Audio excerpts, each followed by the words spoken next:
خاتم النبیین نے، آپ قیامت تک اور ماں بعد بھی نبی اور رسول نے، آپ دی نبوت ہن جاری ہے۔ اس واسطے جدو ایک نبوت جاری ہے تو جڑا ہن کہے دا میں نبی ہاں اونوں باغی سمجھیا جائے گا۔ مثال دے طور تے حکومت ہے، حکومت تو ایک حکومت ہو رہی ہے جس پارٹی دی بھی ہے، 5 سال انہوں نے الیکشن جتی ہے 5 سال، تو جیڑا کوئی اور حکومت بنا لے اس حکومت دے دوران انہوں کیا سمجھا جاتا ہے؟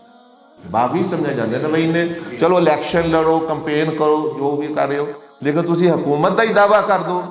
انہوں سمجھا جائے گا یہ باغی نہیں دشمن نہیں انہوں مارو۔ ان جی نبی علیہ السلام دی نبوت اللہ پاک نے فرمایا میں قیامت تک جاری کر دیتی ہے۔ اس نبوت دے دوران جیڑا بندہ بھی دعویٰ کرے دا وہ پھر شیطان دے پیچھے چلا گیا ہے، وہ پھر باغی سمجھا جائے گا اللہ دے رسول دا۔ تو جدو آپ علیہ السلام آخری نبی نے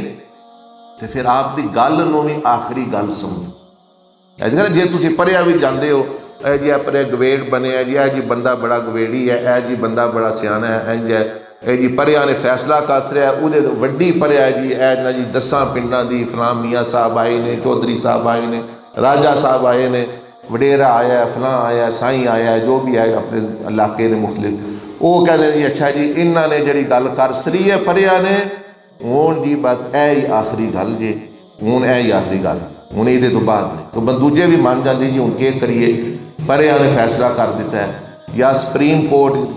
قانون دی نظر ٹوٹ جاؤ تو مطلب سپریم کورٹ جی آخری سپریم اپیلیٹ کورٹ ہے، صدر ہے، اپیل کیتی ہے تو وہ آخری گل ہو گئی نا، وہ تو بعد وہ کہتے ہیں ہوں کچھ نہیں ہو سکتا۔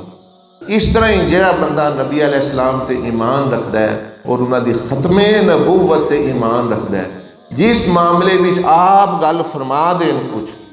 وہ تو بعد بندہ کہ میں سوچاں دا میں دیکھاں دا کہ کرنا ہے، برادری کے کہندی ہے، بندے کے کہندے نے، داڑھی رکھ ہے، بیوی نال مشورہ کراں دا بیوی دا کلمہ پڑھیا،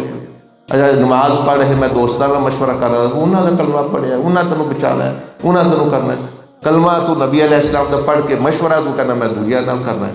وہ حضرت عمر رضی اللہ عنہ دربار ایک بندہ آیا، وہ کہہ لیا دو بندے آئے جھگڑا، ایک یہودی ایک عیسائی، اور نے ایک جو مسلمان بنے، یہودی تے وہ جو مسلمان آیا، یہودی کہتے ہیں ساڈے جھگڑا ہے تلوار دا جھگڑا ہے، مسئلہ بن گیا ہے کہ میں کہنا میری ہے تے حضرت عمر نے کو جائے تسی فیصلہ کرو، انہاں کہا اچھا ٹھیک ہے دسو گل کس طرح بھائی تیری تلوار کیوں بندی ہے، تیری کیوں بندی ہے، انہاں کہا چلو گواہیاں سننے ہیں۔ وہ یہودی کہہ لیا جی نبی پاک علیہ السلام نے فیصلہ کر سرے پہلا، انہاں نے فیصلہ کر سی، انہاں کو لے گئے تو انہاں کہ انہاں نے کیا فیصلہ کیتا ہے، انہاں آکھے میری تلوار میری،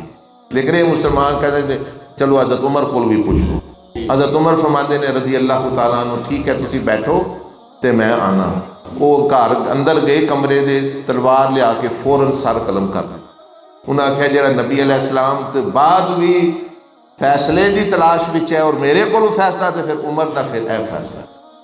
وہ اتنے رولا پہ گیا لو جی عمر نے مسلمان نو مار دیتا، عمر نے مسلمان نو مار دیتا، عمر نے ایک مسلمان نو قتل کر دیا، رولا پہ گیا، بندیاں نے بھی کہنا شروع کر دیتا، منافقہ نے بھی، اور نبی علیہ السلام بھی پریشان بھی ہوتے ظاہری طور پہ تو وہ کلمہ پڑھتا ہے۔ اللہ پاک نے پھر جبریل علیہ السلام کو بھیجیا اور فرمایا کہ فلا وربک لا یؤمنون حتی یحکموک فیما شجر بینہم، فرمایا ہے محبوب جیڑا توڑا فیصلہ نہیں مندا وہ مومن ہو ہی نہیں سکتا، وہ مومن دے ایمان نہیں آیا، وہ کلمہ ضرور پڑھتا آیا لیکن اندر وہ مومن نہیں منافق آیا۔ اللہ پاک نے وحی اتار دیتی کہ وہ ساری گل کہ حضور علیہ السلام جدو کسی چیز کا فیصلہ کر لین، جدو انہوں کی گل آ جائے وہ آخری گل ہوتی ہے، پھر وہ تو بعد بندے نے کہ سوچنا سمجھنا میں صلاح کراں میں کیویں صلاح کرنی، انہوں نے کسی کو زیادہ علم ہے، انہوں نے زیادہ کوئی سیاح ہے، حکمت ہے، دنائی ہے کسی کو، جدو نہیں تو پھر انہوں کی گل یہ ان صحابہ اکرام رضوان اللہ علیہم اجمعین کا یہ طریقہ لا الہ الا اللہ محمد رسول اللہ۔